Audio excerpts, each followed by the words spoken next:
Moyach, lev, the intellect, has to be completely sidestepped.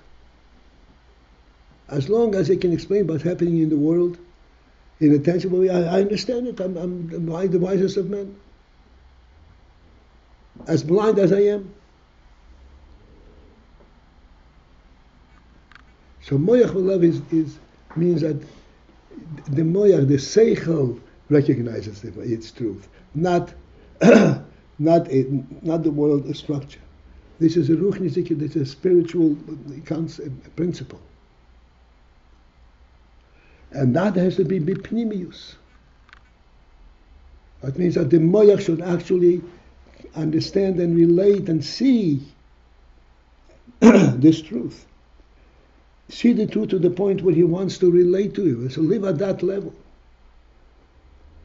He wants to affect the whole person, raise him to this level of reality.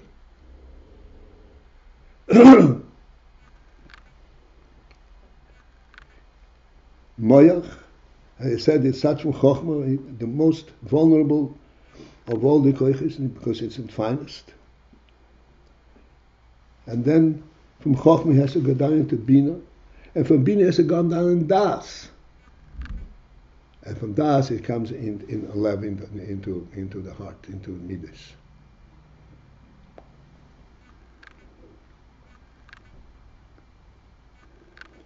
So when it goes through this process, through this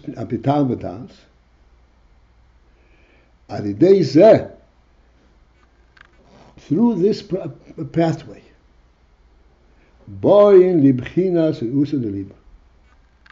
we come to this bechina called the Rusa de Liebe.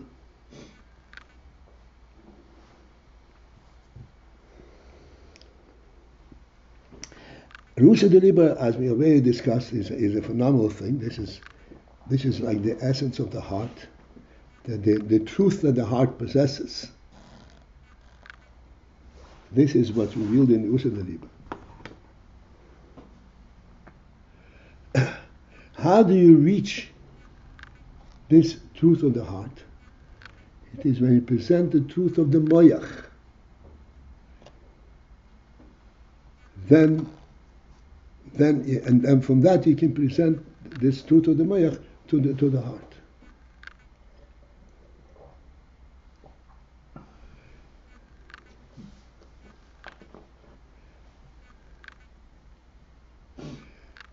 And this reaches B'chinas Rusa de Liebe. It touches the heart at its core.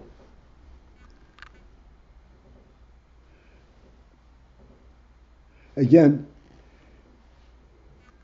the insight, the principle, the reason that it touches at its core is that here I have something that's logical and I can fully explain it. And I say, but that's not the truth. The truth is something which is obscured of that. The truth is a dynamic truth, not a structural truth. A what kind of truth? A dynamic truth. Oh, dynamic truth. A neshama truth. Not a structural truth.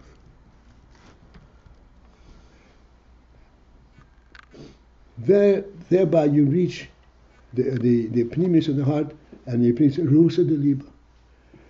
The dynamic aspect in the heart is the Rusa de Liebe. I can't even begin to explain it. I don't need to explain it. It's too real, too true to indulge in explaining.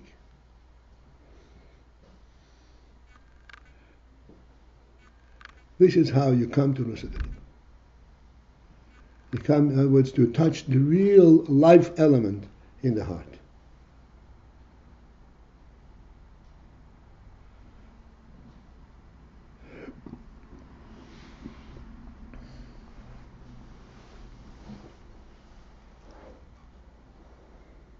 This is how it is in Avodah.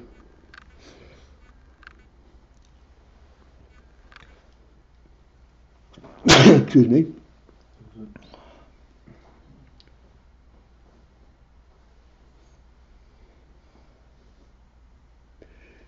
Ukmoikein, similarly, mishpat There is in Mishpat Nishu, he says, Avin Apitam Das. Similarly, Mishpat Hoyin HaTeira. Mishpat is in from Teira and Shenikra Mishpat, which is called Mishpat. Ukmoi, as the expression in the Pasuk, Ka Mishpat HaRishoin,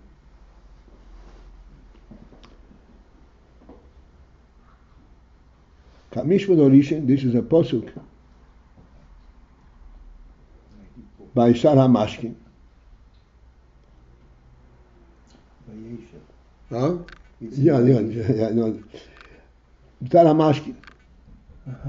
Yosef interpreted the dream of the Sar HaMashkin. And he said to him that you will be restored back to your post, Ka Mishpat HaRishoin, as the original Mishpat. That you were Mashkeya, that you were the butler by your party. What is the translation of Mishpat HaRishoin in Targum? Ki hilchasa kamaisa. Like the original halacha. Mishpat is that in the Targum ki hilchasa kamaisa. Shehateira hi bechinas eipnimi. Because Torah is the bechina of eipnimi. Very important to understand this.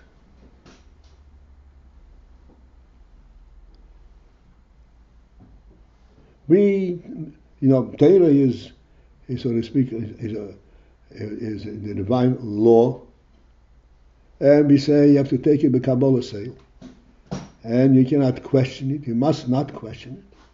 You must learn it the way it is. But at the same time, Torah is oipnimi. Is the bechina of eipnimi. Yes, indeed, you have to take it and accept the way it is presented. But then you have to absorb it in pnimius, and that reveals in you your nefesh. Deraiso mechochmah nafkos. And it says that deraiso mechochmah nafkos, the Torah came forth from chochmah. Nafkos means came forth.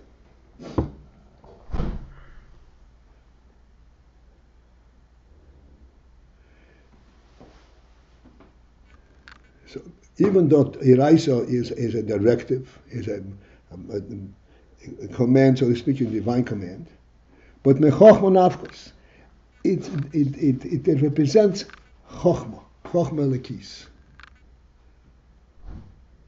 And therefore that has to be taken in b'pnimius.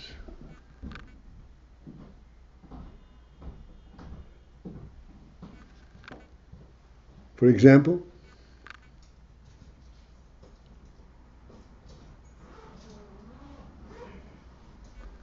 examples are rampant. Every halacha is an example. But let's take, if we have time for two, I'll take two, but otherwise I'll start from one.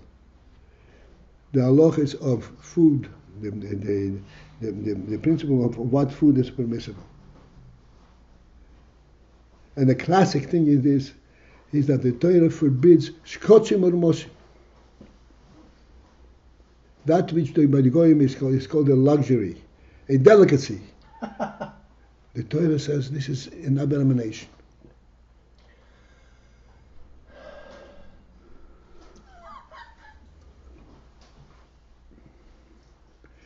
Yes, indeed, one must not eat these because the Torah says so. But you must also absorb it b'pnimius. Recognize, yes, this is an abomination. Because mechochmah nafkos. According to the chochmah of Torah, this is an abomination. In the world itself, it's very tasty, whatever. I can't imagine how they eat it. But it's a luxury.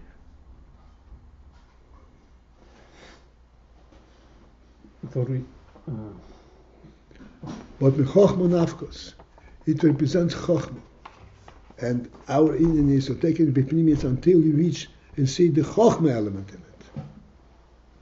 Chochmah does not mean the reason and the reason, but the depth and the purity of chochmah, the divine purity. When we were growing up, we'd go sailing, and the goyim would make bacon and eggs in the morning. I want bacon and eggs. Bacon and eggs cooking outside. So I remember learning that you can actually like the smell, but you just say, Hashem doesn't want us to eat this. So it seems like the opposite Indian, right? Like whether I like it, whether I relate or don't relate, it's His will. So it's not really. Am I missing what Pneumius is here? You're not missing, but we're not exploring it correctly with what it is. Okay.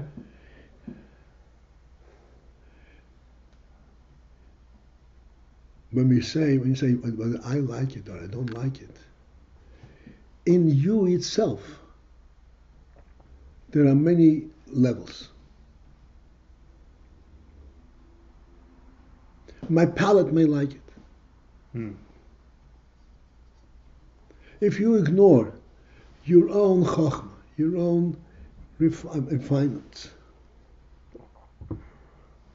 my palate likes it. My stomach may like it. Is that a criterion for liking it? Where is that? Well, Oh, here, yeah. I'm not. Thank you. Just to be clear, I never had it, but there was the smell, and I'm not sure if I'm following.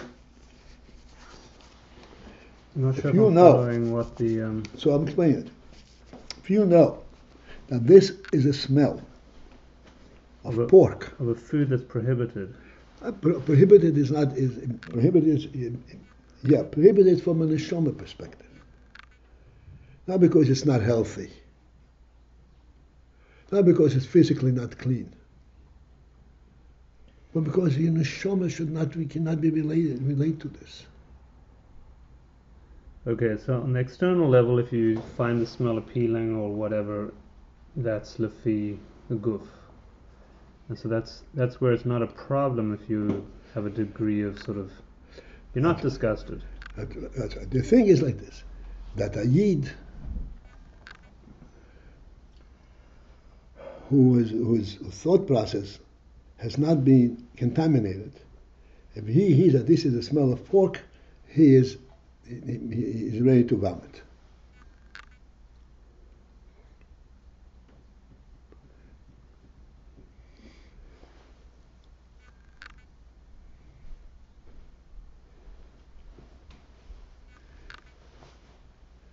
The Frierdiker Rebbe relates that Jewish mothers were very careful that their children, as they walk into the street, should not be exposed to the sight of a cross, of a tumor.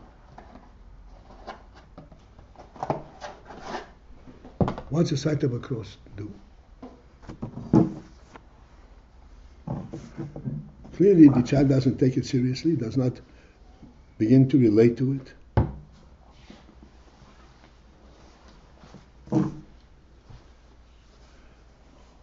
It's an abomination because it's Avodah Zarah.